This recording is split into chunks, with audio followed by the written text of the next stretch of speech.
last example to explain the concept of factorization method for us, to us, so that we will be able to understand the concept more better. Let's assume that you are given a question. You have to factorize 6s squared minus 7s plus 2 equals to 0. Before we can factorize, I told you that the first thing you need to do, although since we are told to factorize, we know that we can use factorization method for this. But as best practices, let's try to check if this quadratic equation has factor by looking for the square root of the discriminant. Square root of the discriminant, which I explained in the previous slide. And that is the square root of what? B squared minus 4ac. So what's my b squared? And that's my 7 squared. That's 49 minus 4ac. That is 6 times 2. That's 12.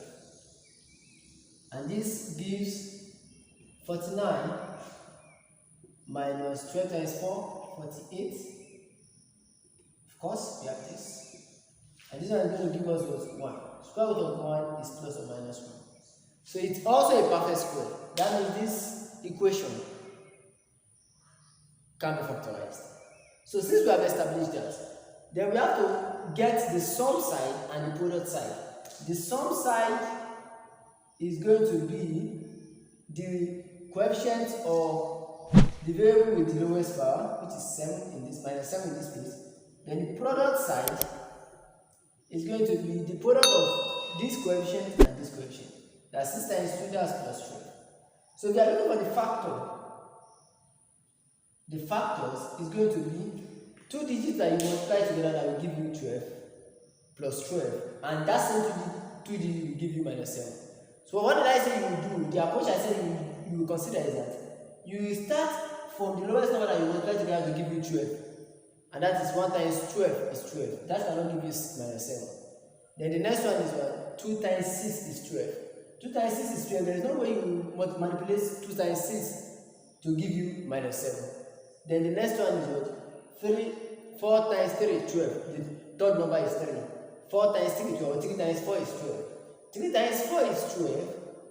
Is plus 12. Then you can also have it to be minus 7. You have minus 3 minus 4.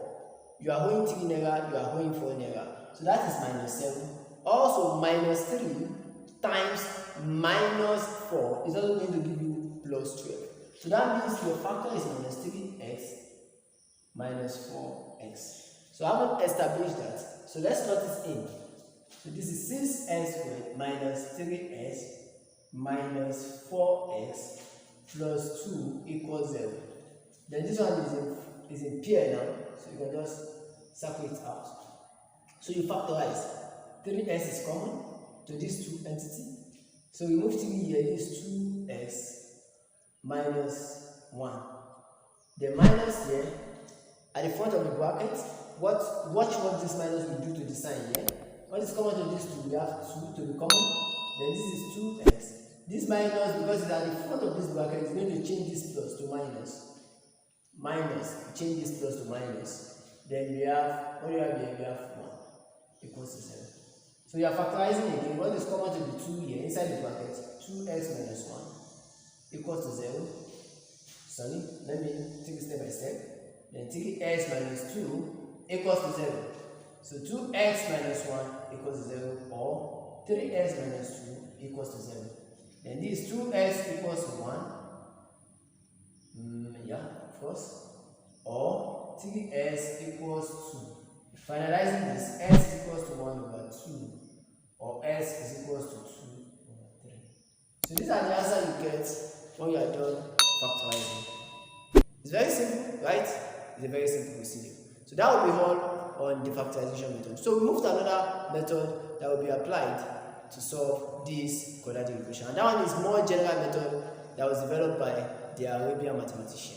Let's move on.